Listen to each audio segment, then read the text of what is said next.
Èmi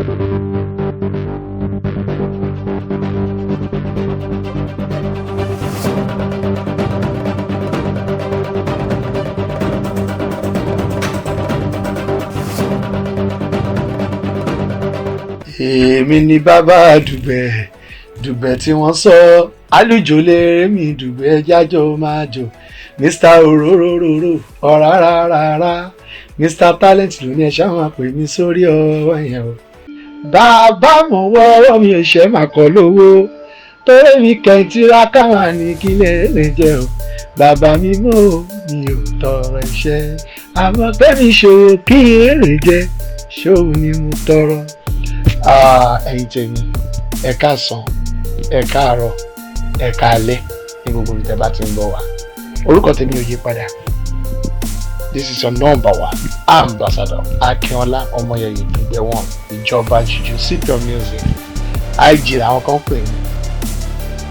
Èmi ni mo kí yín. Àwọn kan dẹ̀ tún pè mí ní Sọkúdálé ọmọ ẹ̀rẹ̀ kẹ́ni ṣọ́ọ̀bù ọmọ tí ò kọ́ mọ́. Mr. Yemina orúkọ pọ̀ ẹ ṣe gan.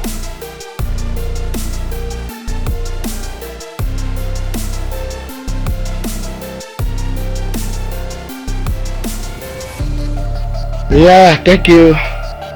Concert yẹn mo ti ń ṣe pẹ̀lú birthday mi. Torí ẹ̀ mo ṣe pé ní Dugbe and Friends concert. Mo ti bẹ̀rẹ̀ láti 2014. So ọdún ló pé 11 years now mo ti ń ṣe. So a dẹ̀ ti ṣe lóríṣiríṣi àti àwọn eléré lóríṣiríṣi. Ìgbà tí mo kọ́kọ́ bẹ̀rẹ̀ ni pẹ̀lú Mega 99 àkọ́kọ́ jọ bẹ̀rẹ̀. Ẹlẹ́ẹ̀kejì èmi pẹ̀lú Aso. Láì ni mo lọ bá Paso pé mo fẹ́ bẹ̀rẹ̀ nǹkan bàbá àti bẹ̀rẹ̀ lọ́dún tó kọjá o. So 2015 ni Paso play pẹ̀lú mi. So ìgbà yẹn ni mo fi celebrate màmá mi. Mo fi ṣe birthday màmá mi. So ó yẹ ká ti ṣe ní June. But torí pé Paso náà fún wa ní date la ṣe wá sún síwájú yẹn. Bẹ́ẹ̀ mo wá kúkú wá fi ṣe birthday màmá mi pé okay pẹ̀lú concert yẹn. So a ṣáà ń ṣe bẹ́ẹ̀ so ọdọọdún mo máa ń fi ń sọrí àwọn big artist. Tòótọ́ gbogbo wa ló lógo bọ̀ ògo kan ju ògo kan lọ ògo kan ló dẹ̀ máa ran ògo kan táyà fi mọ̀ pé ológo so ògo táyà dẹ̀ fi ràn ẹ̀ tá fi mọ̀ pé ológo Ọlọ́run má jẹ́ ká ṣe gbéraga sí so torí ẹ̀ mo ṣe pè ní pé Dugbe and Friends concert and birthday bash so mo fi máa ń celebrate ara mi pàápàá jùlọ káwọn èèyàn fi lè mọ̀ náà wípé Dugbe o kò dó lórí comedy nìkan ó ń kọrin so à ń ṣe lọ Shina Peters àdúgbò Paso wá again 2018 àtúnṣe màlá mo ti ṣe wẹ́wẹ́ mo ti ṣòbésèrè àṣà ti ṣe báyìí lọ́tọ́dún yìí làwa wò pé okay tá bá ní ká máa mú àwọn àgbààgbà yẹn náà ẹ jẹ́ ká tó wá sísàlẹ̀ díẹ̀ náà ká tún máa wọn tó tún tẹ̀lé wọn níwọ̀n ọ̀bà tó jẹ́ pé ògo tiwọn náà ó wà ń gbòòrò ayé dẹ̀ ń gbọ́ wọn àìní gbọ́ wọn mọ́ Ọlọ́run máa jẹ́ ká rí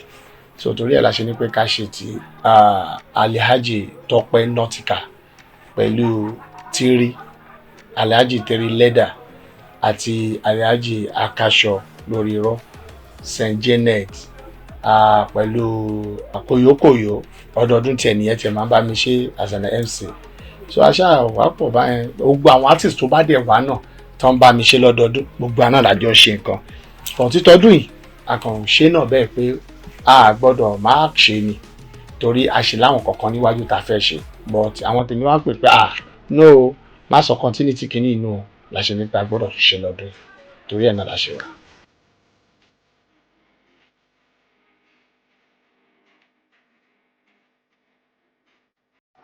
mo ti kọ́ náà gbà kan mo rẹ̀ tó ronú sí náà pé ìmọ̀ bá mi yìn Ọlọ́run ara yìí ọba mi arúgbó ọjọ́ akékaka lójú ọlọ́rọ̀ ni hallelujah orin hallelujah hallelujah ìmọ̀ bá mi kọ́ hallelujah làókọ́ sọlọ́run ògo torí tí bàbá bá ṣoore nínú ayé ẹ̀dá ayé àròpọ̀ ògùn ni bí bàbá bá ṣoore nínú ayé ẹ̀dá ara yà sọ pé báwo ló ṣe ṣe náà sọ̀rọ̀ mi ní rere Ọlọ́run mi ò ìbà rẹ̀ ò zà ìbà rẹ mọ́mọ́ júbà rẹ ó bàbá. So àwọn orin tó wá sí mi lọ́kàn pé kí n ṣáà máa fi yin Ọlọ́run lógo torí ẹni tó Ọlọ́run ò pa ẹ̀dá kankan ò lè pa ń lọ̀rọ̀ mi.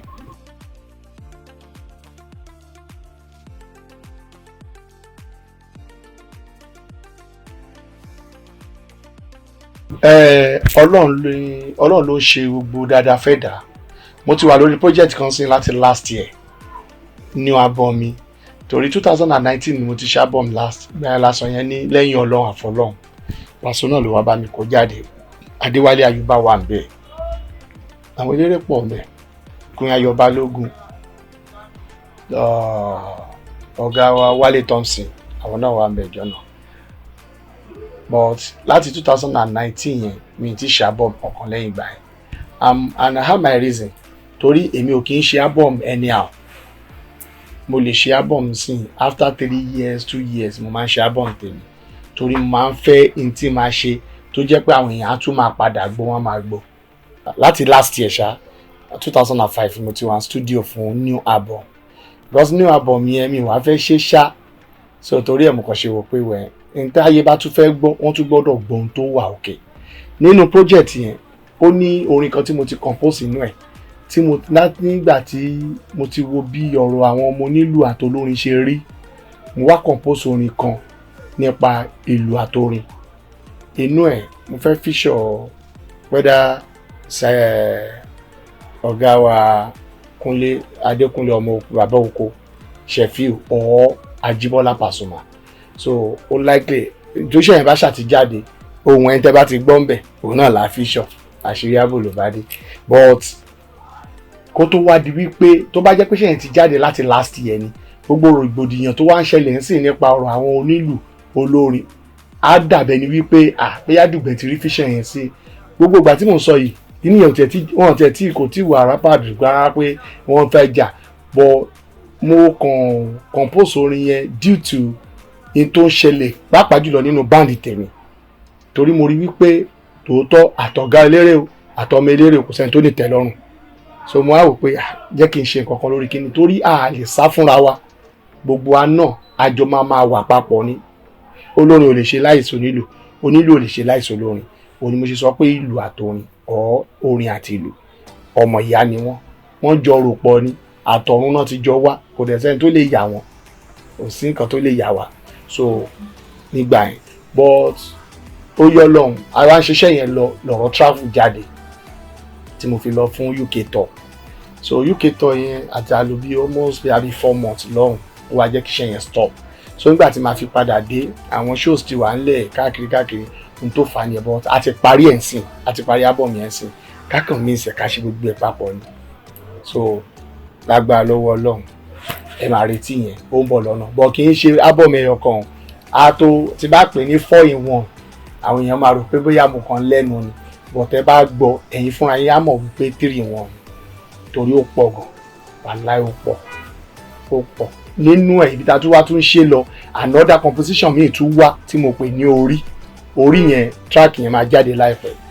Bẹ́ẹ̀ ni mo ti kọ orí mi ò ṣègbè lẹ́yìn mi bàbá mi mọ́ bá mi ṣe orí mi ṣègbè lẹ́yìn mi o bàbá mi mọ́ bá mi ṣe orí ẹ àgbẹ̀ ajá fún àgbẹ̀ o orí àlùkò ajá fún mi orí lékelèké níjọba nílẹ̀ fún wéèzà orí mi ṣègbè lẹ́yìn mi dákun ṣègbè lẹ́yìn mi ọmọ Lábánjí orí mi ṣègbè lẹ́yìn mi o bàbá mi mọ́ bá mi ṣe torí àbúrò pa lẹ́yìn mi o ọmọ ìyá mi bẹ́ẹ̀ lẹ́yìn mi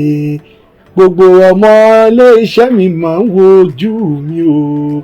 bà mí orí mi ṣègbè lẹ́yìn mi o bàbá. Ibẹ̀ náà láti kọrin ọ̀rọ̀ tó ń lọ nígboro nípa Ganusi ọ̀tá mi má gànù síbi èrè ayọ̀ mi ìrọ̀lẹ́ pa máa délẹ̀ ìlérí ilẹ̀ ìlérí ẹ tí bàbá ti pinnu ilẹ̀ ìlérí ẹ tí bàbá ti pinnu pé nílé ayé mi máa débẹ̀ gan ọ̀tá mi má gànù síbi èrè ayọ̀ mi ìrọ̀lẹ́ pa máa délẹ̀ ìlérí so ń bọ̀ lọ́nà.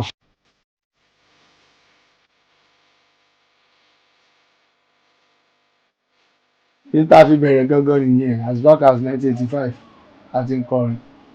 fújì gangan mò ń kọ tẹ́lẹ̀ ó rọ̀ mí lọ́rùn gan fújì gangan mò ń kọ tẹ́lẹ̀ láyé kékeré èké làkókò ń kọ báyìí la máa ń kọrin àwọn bàbá wa Wasiu Ayinde kékeré èké làkókò ń kọ àrẹ̀mú Maitama mo jẹ́ ń gbà yẹn àrẹ̀mú Maitama ni mo tún dé bá gẹ̀gẹ̀gẹ̀ dídì gẹ̀gẹ̀gẹ̀ dídì ìlú tó máa ń lò sí gbà yẹn so ó rọrùn gan but lọ́wọ́ tá a wà yìí gbogbo àwọn èèyàn ló mọ̀ bó ṣe ń lọ wọ́n dẹ̀ mẹ́rin tí mo súnmọ́ gan tó mọ̀ pé mo kó jẹ látàyè ìgbà tó ti ń ha èmi ńlá tí bá rárá wà gan tó bá ńlá bàkà mi sẹ́ o ńlẹ́ ò bá so ajibọ́lá báyìí kàlà bí mi bá so wà ìjọba báyìí láti fẹ́ páíkó ńlá bàkà ó pọ̀.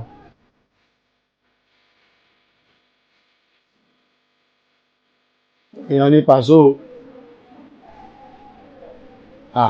tó bá jẹ́ ní kankan tó tún fi lè kọ́ fà pé èèyàn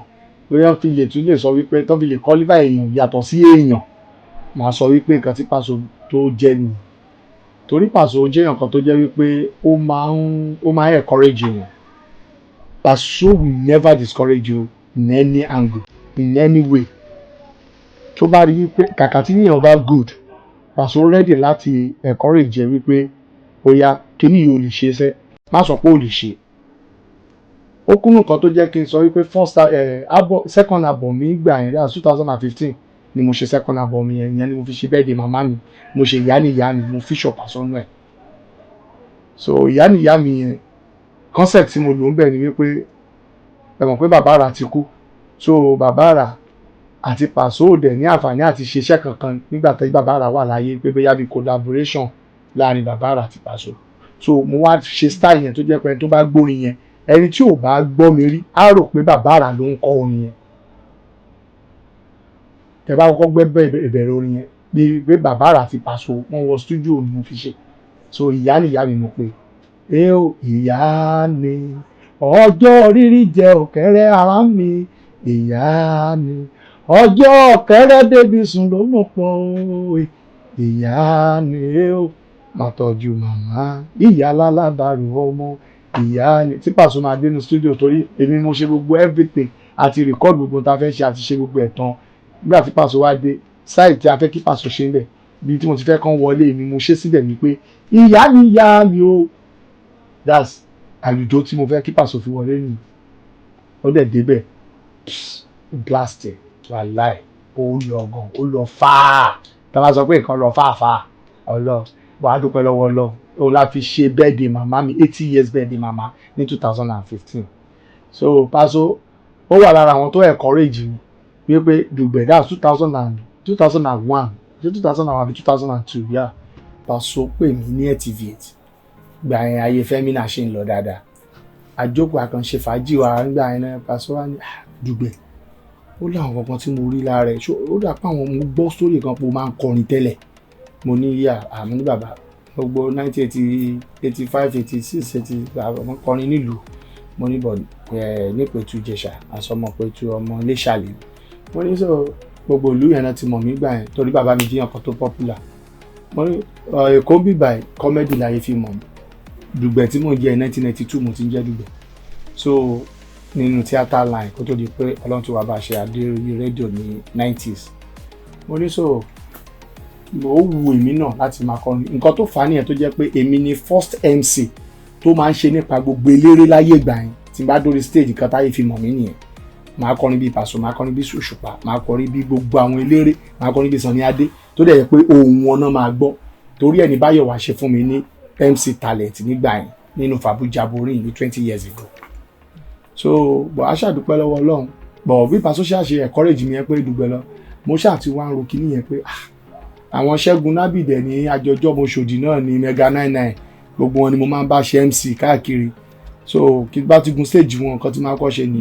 mo ṣàṣe fi lọ àwọn kọ̀ọ̀kan ládùúgbò nìyẹn lóṣòdì pé ẹ̀yin tẹni báyìí kásá báyìí káwọ́dì o I need àwọn boys torí mo determine lọ́kàn ara mi pé tí n bá fẹ́ dá báǹdì lẹ̀ mi ò fẹ́ dá báǹdì ilẹ̀ lásán, mo fẹ́ ní style tèmi. Téèyàn bá dẹ̀ fẹ́ ní style títí ẹ̀ o gbọ́dọ̀ ní báǹdì ẹ̀. Tó o bá ti ní báǹdì, orin olórin ló máa kọ. So àwọn èèyàn ti rò pé bí mo ṣe máa ń kọrin olórin káàkiri yẹn, orin olórin náà ni mo máa kọ.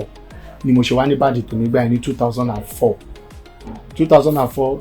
àti ní kó wọn jọ wá ń ṣeré lóṣòdì gbà ẹ̀. So nígbà tó wá di 2006 ni mo wá launch báǹdì. So Paso dẹ̀ dúró tì mí pé ok tó bá ti fẹ́ launch báǹdì yẹn òun á bẹ́ẹ̀ àṣẹ nínú Air Force Base nígbà yẹn, but ó wá bọ́ sí time tí Paso travel out.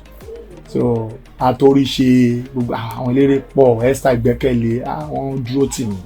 nígbà Dugbe band, that's Ladmon Entertainment Band nígbà yẹn bá ṣe dálẹ̀ ni.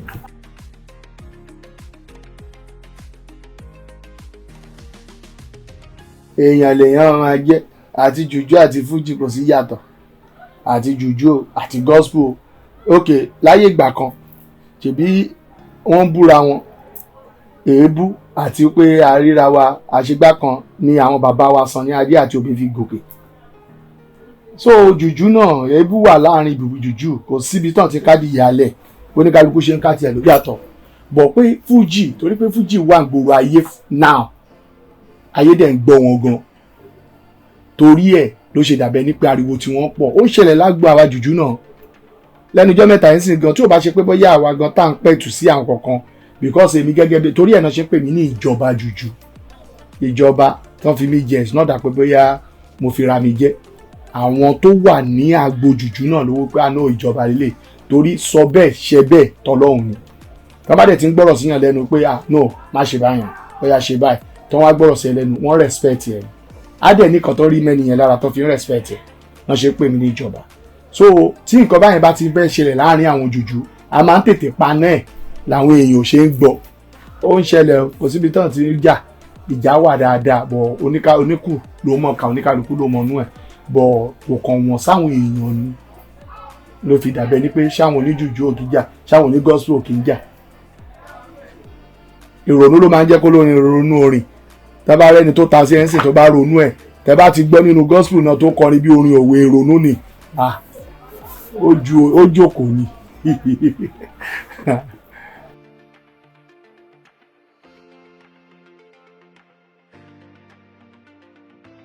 Ìgbà tí mo kọ́kọ́ ṣe first album mi 2010, inú mi dùn gan torí Paso dúró tì mí, Allah ó dúró tì mí. Mo kàn ní kí ni mo tẹ̀ ṣe ń gbà gan, ṣó nǹkan tẹ̀ ló kórin iṣẹ́ wà gan ni, mo kàn ní kí n lọ gba iṣẹ́ sílẹ̀. Kò sí tí mo ṣe rí láyé ṣá tí Paso gbowó lọ́rùn, ó tún máa bá mi pèrò sọ́kàn, á tún dúró tì mí, á tún ṣe nọ́mà. Ọjọ́ yẹn inú mi dùn gan torí mi ò expect ẹ̀. Ọjọ́ yẹn náà àti à ń ṣe launching lọ́wọ́, bọ́n ṣe launching lọ́wọ́ àbí kankan ṣe bí Màlá ṣe wọlé náà nìyẹn. Mo kàn pé Màlá tòótọ́ mo send the invitation sí, but mi ti ẹ̀ ní lọ́kàn bóyá o máa wá. Rẹ̀mí Àlùkò ó dúró tì mí, Paso inú mi dùn. Mo wá wò pé ṣé èmi náà ti wá lọ fà báyìí nínú iṣẹ́ yìí. Bàbá ibẹ̀ yẹn ò gbèrò ńjọ́ yẹn, ẹ̀tọ́ ló tẹ̀ la lò ní Ọ̀rẹ́gun, kò gbèrò àwọn sọ̀rọ̀sọ̀rọ̀, àwọn pèdèpèdè, àwọn ó ti pọ̀ jù, àwọn èèyàn ti pọ̀ jù tó jẹ́ pé mi ì lè ká tán. So inú mi dùn gan ọjọ́ yẹn, inú mi dùn. So ẹlẹ́ẹ̀kejì tó máa tún wá múnú mi dùn, first one tó kọ́kọ́ múnú mi dùn ni pé mo kọ́kọ́ travel out lé ayé wípé mo lọ sílùú London ní 2010. No 2009 2010 gbà tí mo wá dé ni mo wá ṣe album yẹn.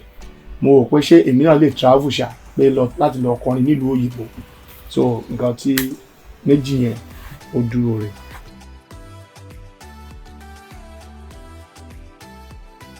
Ìmọ̀ràn tí mo lè fún gbogbo àwọn olórin pàápàá jùlọ upcoming artist ni wípé number one ẹ jẹ́ ká máa ní sùúrù. Kò sẹ́ni tí ò ní wèrè tiẹ̀ lórí o, kò sẹ́ni tí ò lọ gbáǹjẹ o, bọ̀ ìgbà míì wà náà tó bá wa sọ̀rọ̀ ẹ jẹ́ ká máa gbọ́. One number two, anyway tá bá ti rá àwọn tá a mọ̀ wípé nínú iṣẹ́ yìí ó lè jẹ́ ọdún kan péré ló gbà lọ́wọ́ wa, ó jù wá lọ nínú iṣẹ́ yìí, ọdún ó ìfún kó jẹ́ ọjọ́ méjì ló gbà lọ́wọ́ ẹ̀, fún ní respect ẹ̀. Èmi mo ṣe wà ẹ̀ tí bá rí kó jù mí lọ, wá jẹ́ àti wá pè mí lọ́mọ ẹ̀ lórí stage ọmọ mi ní pé ẹni tó jù ẹ lọ lè jù ẹ nù. so má rò pé bóyá torí pé ọjọ́ orí ìwọ pẹ̀lẹ́ ní tó ń pè lọ́mọ ẹ̀ ó súnmọ́ ẹ díẹ̀ àbí ẹjọ́ súnmọ́ra yín wá sọ pé ẹjọ́ tó bí mi lọ́mọ ni á ju ẹnu o so ó bẹ́tà kẹjẹ́ ká mọ̀ tá à ń ṣe. One number two tó bá fẹ́ pera ẹ ní upcoming artist try láti get tó bá jẹ́ pé live band ló fẹ́ máa play or juju or fuji ní band títí ẹ tó bá ní band yẹ ó ṣe kò ṣe wàá lè máa ronú láti compose wàá lè máa ronú láti máa ní àwọn arrangement títí ẹ àwọn ayé á lè mọ̀ ẹ́ fún style kan wípé even o lè fi style kan dìde but ẹ̀yin náà wo gbogbo orin ni mo fi dìde ìgbà tí máa padà bẹ̀rẹ̀ orin mi àwọn èèyàn ò mọ̀ wípé mo lè ní style tèmi tó bá ń kọ jùjú lẹ́ni tó bá fi lè sọ pé ṣe lé èmi Dugbe lórí pants ni o ti kọ Dugbe bó jìjìjìjì omi orin mi ni tán bá ń kọ kiri bàbá mo wọ ọwọ́ mi ìṣẹ́ máa kọ lówó orin mi ni lẹ́yìn Ọlọ́run àfọlọ́run orin mi ni ògo kọwọ́ lẹ pé sani mo gbàdúrà ẹ rọra sọ̀rọ̀ wa tó mo ti compose orin yẹn látàyè umbrella láti mo ṣe iṣẹ́ tí mo ṣe jump ní umbrella lọ́rẹ̀gùn ní àti compose orin yẹn that's 2006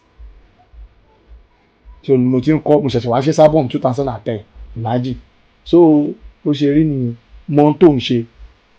àwọn ọmọ ẹgbẹ́ tó dẹ̀ kó jọ wọn ò ní tẹ́lọ́rùn tó tọ́ but kò sí bó ṣe fẹ́ ṣe orí gbígbóná orí tútù tó kó jọ náà ló máa padà gbé ẹ débi tó fẹ́ dé so o gbọ́dọ̀ ní sùúrù fún wọn àwọn ọmọọṣẹ́ mi a máa ń jà o bá kí fún wọn báyìí màá tún fáwọn ọmọ rà màá tún bá wọn ṣàwàdà mo lè fi máa bẹ wọ èyí nìkan a máa ṣe ìrọ̀ ni a lè búra wa jẹ torí kíni wọ́n wúlò fún wa àwa náà wúlò fún wọn a lè sá fúnra wa so kò jẹ́ bó ṣe jẹ́. Mo dẹ̀ tí wọ́n fi àsìkò ìdúpẹ́ lọ gbogbo ẹ̀yin olólùfẹ́ Dugbe pátápátá ní tilé toko home and abroad thanks so much God bless you ẹ ṣe bẹ́ẹ̀ ṣe ń follow mi ẹ jọ ẹ ṣe continue láti máa follow mi lágbára lọ́wọ́ Ọlọ́run kò ní bàjẹ́ fún gbogbo yín o rí àlàwà ń jẹ iléeṣẹ́ rí àlàwà ó ti yẹ even new album tó ń bọ̀ lọ́nà rí àná ló máa gbé jáde lágbára lọ́wọ́ Ọlọ́run ó máa ṣe kí ló máa ta